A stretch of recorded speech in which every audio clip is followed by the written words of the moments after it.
Hello and welcome friends, sports 9 में आप सभी लोगों का स्वागत है। बांग्लादेश ने मांग रखी थी कि भाई उनके मैचेस जो हैं वो शिफ्ट किए जाएं। टी20 वर्ल्ड कप वो भारत में नहीं खेलना चाहते। आईसीसी ने उसे खारिज कर दिया है। उसके बावजूद बांग्लादेश जो है अपनी डिमांड पर अड़ा हुआ है। अब उसका क्या रामिफिकेशंस हो सकते हैं, किस तरीके से उनको हर्जाना भुगतना पड़ सकता है, वो सब कुछ आपको बताएंगे। साथ में जो बांग्लादेश क्रिकेट बोर्ड के सलाहकार हैं, सरकार द्वारा नियुक्त किए गए या थोपे गए, जैसे मर्जी आप कह लीजिए, आसिफ नजरुल, उनका बयान भी आपको सुनाएंगे। किस तरीके से वो इसे अब सुरक्षा के बाद जो है ना, इज्जत का मसला जो है वो बनाने में यहाँ पर लग गए हैं। कौन कौन से मैचेस बांग्लादेश को भारत में खेलने थे, उसका पूरा ब्यौरा भी आपको यहाँ पर दिखाएंगे। साथ में श्रेयस अय्यर को लेकर हैप्पी न्यूज़ है, गुड न्यूज़ है। COE सेंटर ऑफ एक्सीलेंस, जिसे पहले NCA भी कहा जाता था, फिटनेस सर्टिफिकेट वहाँ से उनको मिल गया, यानी कि हरी झंडी मिल गई है। अब वो न्यूजीलैंड के खिलाफ ODI सीरीज में मैदान पर उतर सकते हैं। एशेज सीरीज में वही हुआ जिसकी आशंका थी या जिसका एक प्रेडिक्शन किया जा रहा था। ऑस्ट्रेलिया ने सिडनी टेस्ट मैच में भी बाजी मार ली और शर्मनाक हार जो है वो इंग्लैंड को देखने को मिली है। 2011 से ऑस्ट्रेलिया में वो एशेज नहीं जीत पाए हैं और ये सिलसिला लंबा खिंच गया है। ये सारी चीज़ें आपको बताएंगे, सारी न्यूज़ आपको दिखाएंगे, मगर शुरुआत जो है वो बांग्लादेश के अड़ियल रवैये से ही करते हैं। किस तरीके से ऑफिशियल इंफॉर्मेशन मिलने के बाद भी बांग्लादेश मानने को तैयार नहीं है। आईसीसी ने बांग्लादेश बोर्ड की मांग को जो है वो खारिज कर दिया है। बीसीबी को आधिकारिक तौर पर पत्र लिखकर जवाब दिया है आईसीसी ने, और बांग्लादेश को T20 वर्ल्ड कप खेलने भारत आना होगा, ये साफ साफ कहा है। वेन्यू शिफ्ट करने की जो मांग है वो आईसीसी ने उसको जो है खारिज कर दिया है, और आईसीसी के जवाब के बावजूद बांग्लादेश अपनी मांग पर अड़ा हुआ है कि भाई हम जो है वो नहीं जाएंगे, क्योंकि देश की गरिमा जो है ना वो पहले आती है, और इस पे हम आईसीसी से दोबारा बात करेंगे। हालांकि उन्होंने ये नहीं कहा कि भाई हम बात नहीं करेंगे, हम नहीं जाएंगे। उन्होंने ये फैसला नहीं सुनाया। उन्होंने बोला हम आईसीसी को दोबारा से मनाने की जो है ना यहाँ पर कोशिश करेंगे, उनको समझाने की कोशिश करेंगे कि मैटर सिर्फ सुरक्षा का नहीं है सुरक्षा का। तो पहले तुम सुरक्षा का हवाला दे क्यों रहे थे? पहले तुम उसको लॉजिकल पॉइंट पे लेके आना चाहते थे, अब तुम उसे इमोशनल पॉइंट पर लेके आना चाहते हो कि भाई अब ये इमोशनल मुद्दा बन गया है। ठीक है, एक गलत प्रैक्टिस है जिसको नहीं करना चाहिए था। हर ईंट का जवाब पत्थर से नहीं दिया जाता। अगर आपको उसका बुरा लगा भी था कि भाई आपको मुस्तफिजुर रहमान को IPL से बाहर कर दिया गया, तो उसको विरोध जताने के तरीके और थे। उस पर नी जर्क रिएक्शन देके मामले को इतना ज़्यादा तूल पकड़ा दिया, अब खुद की बेइज्जती जो है ना वो संभल नहीं रही यहाँ पर बांग्लादेश से। चलिए एक बार आसिफ नजरुल, जो युवा और खेल सलाहकार हैं बांग्लादेश सरकार के, उनकी आपको दिखाते हैं बयान कि भाई उन्होंने कहा क्या है, उसके बाद इस पर चर्चा करेंगे। ये है जी आसिफ नजरुल, जो कि बांग्लादेश क्रिकेट बोर्ड को सलाह देते हैं। सलाह मतलब क्या? मतलब बोल देते हैं, उनको करना पड़ता है। और वो क्या बोल रहे हैं? हमें आईसीसी का पत्र मिला है और उनके जवाब से ऐसा लगता है कि वो भारत में उत्पन्न गंभीर सुरक्षा मुद्दों को समझ नहीं पाए हैं। ये सुरक्षा का मुद्दा नहीं है, बल्कि देश की बेइज्जती का भी सवाल है। तो सुरक्षा से बात अब जो है वो इज्जत और बेइज्जत होने पर जो है वो यहाँ पर आ गई है। बांग्लादेश जो है अब वो पता नहीं वो मुस्तफिजुर रहमान के सिर्फ एक IPL की फ्रेंचाइजी से बाहर होने पर ज़्यादा बेइज्जत होना था, या फिर वो तब बेइज्जत होके मानेंगे जब आईसीसी उन्हें ये कह देगा कि भाई आप टूर्नामेंट से अब आपकी छुट्टी होगी, किसी और को हम खिला लेते हैं। बिल्कुल। और देखिए मतलब ये अब देखिए 1 महीने का वक्त बचा हुआ है। आई थिंक 1 महीने का वक्त भी नहीं बचा हुआ है, और यहाँ से अगर आप इस तरीके से मुद्दे जो है वो बार बार एक तरीके से उखाड़ने की पेश करेंगे, और ये लगातार हम देख रहे हैं कि भाई अगर आपको बुरा भी लगा तो आपके कई सारे और भी तरीके हो सकते थे, आप अपनी बात को जो है वो आगे तक रख सकते हैं। लेकिन इस तरीके का फैसला और ये बार बार अडिग रहना कि भाई हम एक बार फिर से पत्र लिखेंगे, हम फिर से बातचीत करेंगे, और बातचीत का जो सिलसिला है वो कहीं ना कहीं आपके ही ऊपर जो है खतरा मंडरा सकता है, क्योंकि जिस तरीके से आपने बिहेव किया और फिर आप वही रास्ता अपना रहे जो पाकिस्तान ने अपनाया, आप वही चाहते हैं जो पाकिस्तान से हो, और यही चीज़ें जो है वो दर्शाती है कि बांग्लादेश क्रिकेट जिस तरीके से एक स्तर जो है वो नीचे गिर रहा है। क्योंकि हमने बांग्लादेश क्रिकेट भी देखा है जिस तरीके से उनकी तीनों फॉर्मेट में जो है टीम धराशायी हो रही है, और अपनी टीम पर ध्यान न देकर आप इन मुद्दों पर अगर एक तरीके से ध्यान रखेंगे तो आपकी टीम पर उसका जो है वो कहीं ना कहीं कहते हैं ना कि खामियाजा जो है वो भुगतना पड़ेगा, और ये बांग्लादेश क्रिकेट बोर्ड को भुगतना पड़ेगा, क्योंकि आईसीसी ने तो साफ तौर पर मना कर दिया। क्योंकि देखिए बार बार अगर आप इस तरीके से करेंगे तो बाकी बोर्ड भी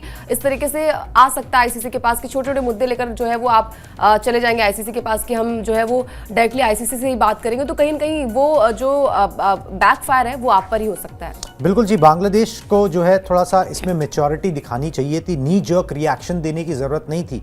अपने काउंटर पार्ट मतलब कि पड़ोसी मुल्क के बोर्ड से बात कर लेनी चाहिए थी कि भाई क्यों मुस्तफिजुर रहमान को बाहर किया गया। ना सिर्फ हर चीज़ का वो ना ईंट का का जवाब पत्थर से देने वाला मसला ना कई बार बैकफायर कर जाता है और बांग्लादेश के साथ अब यहाँ पर वही हो रहा है। जितना वो और इसको खींचेंगे उतना ज़्यादा परेशानी उनकी यहाँ पर बढ़ सकती है। अब उनके साथ हो क्या सकता है जी, अगर वो नहीं आए, पहली सूरत ये मान लेते हैं कि भाई अगर बांग्लादेश नहीं आया, वैसे तो ऐसा होना मुश्किल है, जो उनकी लैंग्वेज है, जो टोन है, जो टेक्सचर है, उससे लग रहा है कि वो मान तो जाएंगे ही, बस अपना विरोध जो है वो दर्ज कर रहे हैं। अगर बांग्लादेश की टीम फिर भी नहीं आई तो होगा क्या, वो आपको बताते हैं जी। बांग्लादेश को 4 मुकाबले खेलने हैं भारत में लीग स्टेज के। दिखाएं जी ग्राफिक्स।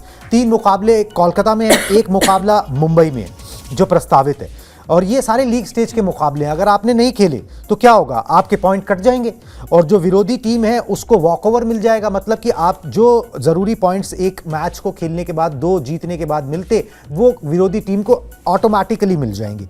8 पॉइंट्स गवाते ही बांग्लादेश टूर्नामेंट से बाहर हो जाएगा, तो फिर उसके बाद कुछ बचेगा ही नहीं। उसके बाद अगर आप आगे की स्टेज में तो खेलोगे तब जब आप क्वालिफाई करोगे, क्वालिफाई आप तब करोगे जब आप मुकाबले जीतोगे। अगर आप खेलोगे ही नहीं तो मुकाबले जीतोगे ही नहीं, तो आपका सफ़र जो है वो बिना खेले ही समाप्त यहां पर हो जाएगा। एक बार ना वो ग्राफिक्स के जरिए आपको दिखाते भी हैं कौन कौन से मुकाबले किस तारीख को किस टीम के खिलाफ जो है बांग्लादेश को खेलने, तस्वीर साफ हो जाएगी। ग्रुप सी में जो है इनको रखा गया है। 7 फरवरी 2026 को वेस्ट इंडीज के खिलाफ ईडन गार्डन्स में मुकाबला है 3 बजे इंडियन स्टैंडर्ड टाइम।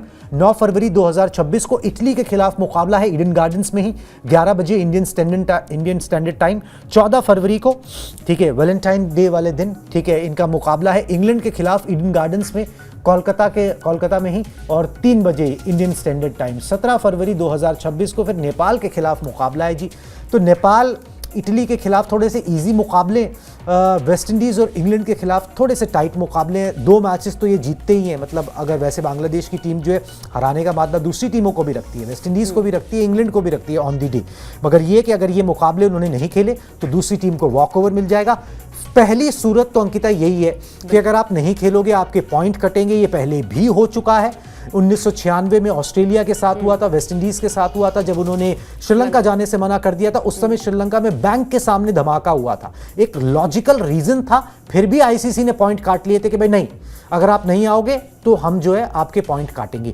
ये 2003 में भी हुआ था वर्ल्ड कप के दौरान, जब न्यूजीलैंड ने कीनिया जाने से मना कर दिया था, उनके भी पॉइंट्स फॉरफिट किए गए थे। और यहां पर ये बांग्लादेश के साथ भी हो जाएगा अगर वो यहां पर खेलने नहीं आए। बिल्कुल होगा, क्योंकि देखिए अगर आप इस तरीके से मुद्दे जो है वो बढ़ाने की कोशिश कर रहे हैं तो आपके साथ भी जो है एक तरीके से न्याय किया जाएगा। आईसीसी जो है वो सबसे पहले तो आपने जो पत्र लिखा उसका जवाब मिला और उसका जवाब ना ही था, मतलब जो हम एक्सपेक्टेड कर रहे थे वही चीज़ें हुई। और लगातार अगर आप इस मुद्दे को बढ़ाने की कोशिश करेंगे, क्योंकि देखिए वर्ल्ड कप नज़दीक है और इस तरीके के सारे अरेंजमेंट आपके कर दिए गए हैं और बहुत सारी चीज़ें जो है वो पहले से तैयारियाँ की जाती हैं। जब आपको पता होता है कि आप होस्ट नेशन हो, को होस्ट नेशन हो, क्योंकि श्रीलंका और इंडिया में जो है वो वर्ल्ड कप कराए जा रहे हैं, तो उसके मद्देनजर बहुत सारी तैयारियाँ होती है। उन तैयारियों के बीच आप अगर इस मसले को लेकर आगे बढ़ेंगे और धीरे धीरे जो है वो कहेंगे नहीं कि इस बात को अगर आप नहीं माने तो हम दूसरी बार आएंगे, और यही पैंतरा जो है वो लगातार अपना रहे कि भाई चैंपियंस ट्रॉफी में इंडिया जो है वो पाकिस्तान नहीं गई थी, हाइब्रिड मॉडल में पाकिस्तान इंडिया के मैचेस कराए गए थे।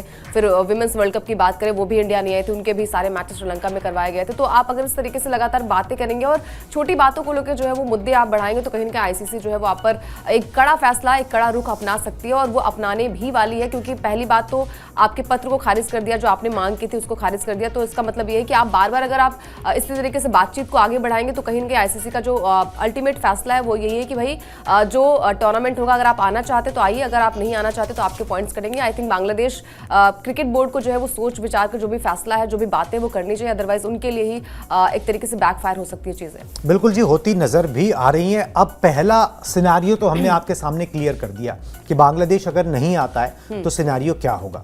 मगर अगर बांग्लादेश नहीं आने से पहले ही, मतलब आने से पहले ही अगर टूर्नामेंट का बहिष्कार कर दे कि भाई हम तो नहीं खेल रहे, ठीक है, हमारी तो इज्जत पे बात आ गई, हमारी तो बेइज्जती हुई है, तो क्या होगा।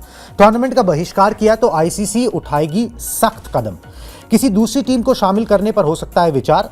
2016 अंडर 19 वर्ल्ड कप में ऑस्ट्रेलिया के साथ ऐसा हो चुका है। अगेन श्रीलंका था, श्रीलंका जाने से ऑस्ट्रेलिया ने इनकार कर दिया था सुरक्षा का हवाला देते हुए। आईसीसी ने ऑस्ट्रेलिया की जगह आयरलैंड को यहां पर मौका दे दिया। तो ये सिनेरियो जो है ना, ये ज्यादा घातक है। पहले वाले सिनेरियो से थोड़ा सा और एक्सट्रीम है कि अगर आपने बहिष्कार ही कर दिया आईसीसी के टूर्नामेंट का, आईसीसी को चोटी पहुंचाने की कोशिश की, तो फिर आईसीसी बोलेगा कि ठीक है, आप नहीं आ रहे, आपने बहिष्कार किया, योर कॉल, हम आपकी जगह किसी और टीम को खिला लेते हैं। और आगे से फिर इस चीज़ का जो है वो संज्ञान लिया जाएगा यहाँ पर कि आपने जो है आने से मना कर दिया था। बिल्कुल। और देखिए ये जो आप कह रहे हैं ना संज्ञान लिया जाएगा, ये संज्ञान जो है वो डेफिनेटली आईसीसी की तरफ से लिया भी जाएगा, क्योंकि इससे पहले भी साल 2019 में हो चुका है। तो कहीं ना कहीं अगर आप चीज़ों को जो है वो ज़्यादा कहेंगे ना कि उसको खींच रहे हैं, आप अगर खींच रहे हैं चीज़ों को, तो आपके लिए ही वो चीज़ें बैकफायर हो सकती है। और बांग्लादेश क्रिकेट बोर्ड को अच्छे खासे तौर पर पता है, उनको बहुत अच्छी बातें पता है कि भाई ये चीज़ें आपके लिए हो सकती है। लेकिन वही चीज़ें है ना कि मतलब सामने वाली टीम अगर आपके साथ कर रही है, अगर आपके पड़ोसी मुल्क आपके साथ ऐसा कर रहे हैं, या फिर पाकिस्तान क्रिकेट की बात करें, वो अगर ऐसा कर रही है, आप भी उनके नक्शे कदम पर चलेंगे, तो उनकी जो स्थिति आज है वो भी आपकी स्थिति उससे भी बदतर हो सकती है। तो ये चीज़ें आपको ध्यान में रखनी होगी। और आईसीसी जो भी फैसला लेगा वो आई थिंक देश हित में लेगा, वो क्रिकेट के लिए ही लेगा। और ये चीज़ें जो है वो बांग्लादेश क्रिकेट बोर्ड को समझनी चाहिए, क्योंकि इससे पहले भी तमाम सारी चीज़ें हो चुकी हैं, तो कोई और टीम खेल सकती है। और आई थिंक रिप्लेसमेंट हर किसी का होता है, हर कोई जो है वो आपको हटाकर कोई दूसरी टीम भी आ सकती है, तो वो आपके लिए और भी दिक्कतें पैदा कर सकती है। और ये मुद्दा बहुत बड़ा मुद्दा नहीं था, छोटा मुद्दा था, उसको आपने बढ़ा चढ़ाकर जो है जिस तरीके से पेश किया, फिर आपने कहा कि नहीं आईसीसी जो है वो नहीं मान रहा है, उसके बाद जो है वो आपने इज्जत की बात करी, पहले आपने सुरक्षा की बात करी, सुरक्षा की बात जब क्लियर होगी तो आपने इज्जत की बात करी। और जब ये इज्जत की बात आ जाती है तो क्रिकेट जो है बीच में पिसता है, और खिलाड़ी जो है वो हर कोई चाहता है कि भाई वो क्रिकेट खेले, वो अपने देश को जो है वो जिताए, अपने देश का नाम रोशन करे। लेकिन इस तरीके से अगर आप बीच में इस तरीके से मुद्दे अगर हम लाने की बात करेंगे, तो कहीं ना कहीं उनके लिए दिक्कतें पैदा हो सकती है। आई थिंक बीसीबी को बहुत अच्छी तरीके से पता है कि आईसीसी क्या कुछ कर सकता है। और पहली बार तो आपके पत्र को खारिज कर दिया, जो आपने पहले डिमांड करी उसको खारिज कर दिया, तो उसका मतलब ये है कि आप जितनी बार उनके पास जाएंगे आपके लिए मुश्किलें और भी ज्यादा पैदा हो सकती है। तो आई थिंक एक बार सोच विचार करके जो फैसला अगर आप ले सकते हैं वो लीजिए, अदरवाइज आईसीसी का फैसला जो है वो अंतिम फैसला होगा। बिल्कुल जी, आईसीसी ने ऑलमोस्ट अंतिम फैसला ले ही लिया है भाई, अगर वो सोच विचार करके ही लिया है, क्योंकि वो जब ऑफिशियल आपको पत्र लिखा जाता है, ईमेल किया जाता है, तो वो सोच विचार के ही किया जाता है, पुराने इंस्टेंसेस को ध्यान में रख के ही किया जाता है कि पहले भी जब इस तरीके की स्थिति आई है तो हमने क्या फैसला लिया है, जो कि तर्क संगत है, ठीक है, जो लॉजिकल है, और जो कि पहले भी लिए जा चुके हैं। तो उस हिसाब से आगे यहाँ पर आईसीसी बढ़ी है। सोचना बांग्लादेश को है कि उनको किस तरीके से बढ़ना है। जितना मामला खिंचेगा ना उतने रिश्ते और स्ट्रेन होंगे, चाहे वो बीसीसीआई से हो या आईसीसी से हो, उसका नुकसान जो है बांग्लादेश क्रिकेट बोर्ड को उठाना पड़ सकता है। वो पाकिस्तान की राह पर जो है ना वहाँ की क्रिकेट ना चली जाए, ये उनको सोचना यहाँ पर चाहिए। चलिए जी आगे बढ़ते हैं, हम आगे की अपनी राह पकड़ते हैं और न्यूजीलैंड सीरीज़ की बात करते हैं, जहाँ पर एक गुड न्यूज़ आई है। गुड न्यूज़ श्रेयस अय्यर को लेकर है, बता देता हूं आपको क्या गुड न्यूज़ है। COE जिसे NCA कहा जाता था, सेंटर ऑफ एक्सीलेंस अब कहा जाता है, BCCI का सेंटर है। श्रेयस अय्यर को उन्होंने फिट घोषित कर दिया है, न्यूजीलैंड के खिलाफ खेलने के लिए वो पूरी तरह से तैयार है। जब चयन हुआ था टीम का तो ये बात कही गई थी कि भाई उनको फिटनेस संबंधी शर्त जो है ना उनके सामने रखी गई थी कि सब्जेक्ट टू फिटनेस है, अगर वो फिट हुए तो वो खेलेंगे। वो फिटनेस संबंधी शर्त जो है वो पूरी हो गई है, क्योंकि विजय हजारे ट्रॉफी में 82 रन की पारी खेलकर अय्यर ने उस शर्त को पूरा कर दिया है। श्रेयस को वनडे टीम का उपकप्तान बनाया गया था, और अब वो जिस तरीके से उन्होंने परफॉर्मेंस दी है उस विजय हजारे में, उसके बाद जो है मेडिकल टीम संतुष्ट है कि भाई he is 100% fit and fine, उनको 11 के अंदर जो है आप खिला सकते हो न्यूजीलैंड के खिलाफ। हालांकि अभी वो वडोदरा में टीम के साथ नहीं जुड़ेंगे, एक VHT का मुकाबला शायद उनको और जो है वो खेलेंगे, उसके बाद जो है वडोदरा में टीम के साथ यहाँ पर जुड़ेंगे। मगर एक प्रॉमिसिंग न्यूज़, एक अच्छी न्यूज़ श्रेयस अय्यर के लिए, उनके फैंस के लिए, साथ में टीम इंडिया के लिए भी। बिल्कुल। और देखिए मतलब एक ऐसे खिलाड़ी जो हम कहते हैं ना कि लगातार मैच विनर के तौर पर आते हैं, एक्स फैक्टर भी है टीम इंडिया के लिए, और जब भी टीम के साथ होते हैं एक बैलेंस क्रिएट करते हैं। और हाल फिलहाल में भले ही वो मतलब इंजरी के बाद कमबैक कर रहे हो, लेकिन वहाँ पर भी 82 रन की पारी खेलना अपने आप में बड़ी बात होती है। और जब आप एक लंबे टाइम के बाद, लंबे गैप के बाद मैदान पर आते हैं, तो आपके लिए भी थोड़ी सी मुश्किलें होती है कि भाई क्या आप उस तरीके से एग्जीक्यूट कर पाएंगे, क्या आउटकम जो आप चाहते हैं वो आप दे पाएंगे, जो टीम आपसे चाहती है क्या वो आप दे पाएंगे। नजरें आप पर होती हैं इंजरी के बाद, बहुत ज़्यादा नजरें मैनेजमेंट की होती है, फैंस की होती हैं, और खुद पर भी एक थोड़ा सा विश्वास कर पाना मुश्किल होता है कि क्या आप वैसा ही कर पाएंगे जैसा अभी तक आपने किया था, क्या आपकी बॉडी वैसे ही रिएक्ट करेगी जैसा पिछले मैच में किया था। तो कहीं ना कहीं मुश्किलें थोड़ी सी होती है, लेकिन जिस तरीके से अय्यर ने अपने आप को प्रूव किया, और हर कोई जानता है कि भाई श्रेयस अय्यर जिस तरीके से मैदान पर आते हैं, उनकी बॉडी लैंग्वेज बिल्कुल अलग होती है, और वो फिर जब टिक जाते हैं तो उसके बाद जो है वो आपको पता है कि वो क्या कुछ कर सकते हैं। तो टीम इंडिया के लिए एक अच्छी खबर है, और जब इस तरीके से मैचेस वो खेलते हैं तो कहीं ना कहीं मुश्किलें जो है वो थोड़ी सी कम हो जाती है उनके लिए भी, क्योंकि प्री मैच अगर आप ऐसा करते हैं तो जब आप मैच में खेलेंगे तो आपके लिए मुश्किलें और भी कम हो जाएंगी। और इंडियन सरजमी पर उनके रिकॉर्ड्स भी काफ़ी बढ़िया है। तो श्रेयस अय्यर का कमबैक होना, क्योंकि देखिए अक्टूबर में इंजरी हुई थी, फिर 3 महीने के गैप के बाद जो है वो मैदान पर वापसी कर रहे हैं। वीएचटी में अच्छा गया है। उम्मीद करते हैं कि जब मैच शुरू हो 11 जनवरी को पहला मुकाबला वडोदरा में खेला जाएगा, वहां पर किस तरीके से वो मैच में होते हैं वो देखने वाली बात होगी। लेकिन फिलहाल अच्छी खबर है कि फिट हो गए हैं और फिलहाल वीएचटी में अच्छा किया उन्होंने। बिल्कुल जी, विजय हजारे ट्रॉफी में श्रेयस अय्यर ने अच्छा किया। कई लोगों के लिए ना ये न्यूजीलैंड के खिलाफ जो सीरीज़ है वो बड़ी इंपॉर्टेंट है, जिसमें Shreyas Iyer one of the player हैं, क्योंकि वापसी कर रहे हैं लगभग 3 महीने के बाद। किस तरीके का प्रदर्शन रहता है उसके आधार पर आगे टेस्ट मैचेस में क्या कंसीडर किया जाए ना किया जाए, जगह तो बनती है। इसके एक्सपीरियंस प्लेयर आपको चाहिए। शुभमन गिल के लिए बड़ा इंपॉर्टेंट है, क्योंकि शुभमन गिल का बल्ला नहीं चल रहा, उनको प्रूव करना है। न्यूजीलैंड, बहुत लोग बोल रहे हैं कि भाई अपनी BSC टीम उन्होंने भेजी है, चाहे जो भी टीम भेजी हो, इंडियन प्लेयर्स को अपनी जो एजेंडे हैं वो यहाँ पर साबित करने हैं, फुलफिल करने हैं। और कोई भी सीरीज आप जीतो, किसी भी टीम के खिलाफ आप जीतो, कॉन्फिडेंस तो गेन यहाँ पर होता ही है। चलिए जी, कॉन्फिडेंस की जहाँ तक बात है, ऑस्ट्रेलिया का कॉन्फिडेंस जो है वो 7वें आसमान पर है, एकदम टॉप पर है। क्यों? क्योंकि उन्होंने सिडनी टेस्ट मैच जीत लिया। आपको पूरी खबर दिखाते हैं, उसके बाद इस पर बात करेंगे। ऑस्ट्रेलिया ने 5 विकेट से जीता सिडनी टेस्ट मैच। ऑस्ट्रेलिया ने 160 रन के लक्ष्य को जो है वो हासिल कर लिया। 5वें दिन उनको ये लक्ष्य मिला था, सिडनी टेस्ट में उनको 5वें दिन जीत मिल गई। ऑस्ट्रेलिया ने इसी के साथ जो स्कोर लाइन है, जो 5 मैच की एशेज सीरीज होती है, 5 टेस्ट मैच की, उसको 4-1 से अपने नाम किया। 163 रन बनाने वाले ट्रेविस हेड को जो है वो प्लेयर ऑफ द मैच जो है वो चुना गया है, क्योंकि उन्होंने शानदार यहाँ पर प्रदर्शन किया है। बहुत ही इंटरेस्टिंग एक तरीके से ये एशेज सीरीज़ रही। कॉम्पिटिटिव नहीं बोलूँगा मैं, इंटरेस्टिंग बोलूँगा, क्योंकि इंग्लैंड ने वो कंपटीशन जो है ना वो दिखाया ही नहीं, वो चुनौती पेश की ही नहीं। जब 5 मैच की सीरीज़ में अगर आप 4-1 से अपने नाम कर लेते हो ना, तो वो साफ दिखाता है कि भाई दूसरी टीम का जिसने 4 टेस्ट मैच जीते, इन दिस केस ऑस्ट्रेलिया, उसका पूरा दबदबा यहाँ पर रहा है। मिचेल स्टार्क को जो है प्लेयर ऑफ द सीरीज़ चुना गया, जिन्होंने 31 विकेट झटके। इंग्लैंड के लिए बहुत बड़ा सबक, 2011 से वो ऑस्ट्रेलिया में एशेज नहीं जीत पाए हैं, वो इंतज़ार लंबा हुआ है। साथ में जो भी वो खेलते हैं, जिसको बेसबॉल नाम दिया जाता है, उसकी भी धज्जियाँ उड़ी हैं, और अब समय हो गया उसकी धज्जियाँ उड़ते हुए भी। ठीक है, अब उस पर कुछ एक्शन लेने का टाइम जो है ना, शायद वो आ गया है। बिल्कुल आ चुका है, क्योंकि देखिए मतलब आपने मेलबर्न जीता था, उसके बाद लगा था कि भाई आप जो है वो थोड़ा डोमिनेंट यहाँ पर जो है वो दिखा रहे हैं ऑस्ट्रेलिया के खिलाफ, जो है वो आप अच्छा कर सकते हैं। और पहले इनिंग में जो हमने देखा कि मतलब पहले दिन की जब शुरुआत हो रही थी, वहाँ पर अच्छे खासे रन्स बन चुके थे आपके और भी प्लेयर्स अच्छा कर सकते थे, लेकिन उसके बावजूद भी आपकी टीम जो है वो बैकफुट पर रही। और जिस तरीके से प्रदर्शन किया है यहाँ पर ऑस्ट्रेलियाई टीम ने, बेसबॉल भले आपने दिया है, लेकिन जो काम ऑस्ट्रेलिया ने किया वो बेसबॉल स्टाइल में तो वो खेल रही थी। जिस तरीके से उनके कप्तान स्टीव स्मिथ ने बल्लेबाजी की, शतकीय बल्लेबाजी ट्रेविस हेड ने की, और उसके बाद जो उनका मिडिल ऑर्डर रहा है, लोअर मिडिल ऑर्डर रहा है, बहुत ही बढ़िया जो है वो बल्लेबाजी उनके गेंदबाज भी कर लेते हैं। बेस्टर ने काफ़ी अच्छी बल्लेबाजी की, कैमरन ग्रीन ने अच्छी बल्लेबाजी की। तो दर्शाता है कि भाई ओवरऑल जीत की अगर आप में भूख है, अगर आप जीतना चाहते हैं, तो आपको पूरे की पूरी टीम कॉम्बिनेशन आपको संभालनी पड़ेगी। पूरी की पूरी टीम जो है वो आपको एक अच्छा बेहतरीन प्रदर्शन करने की कोशिश करेगी, और वो कोशिश जो है वो ऑस्ट्रेलिया ने किया। वो कोशिश आपकी तरफ से 1% नजर नहीं आई। तो कहीं ना कहीं इस मैच में, इस पूरे सीरीज में जो है वो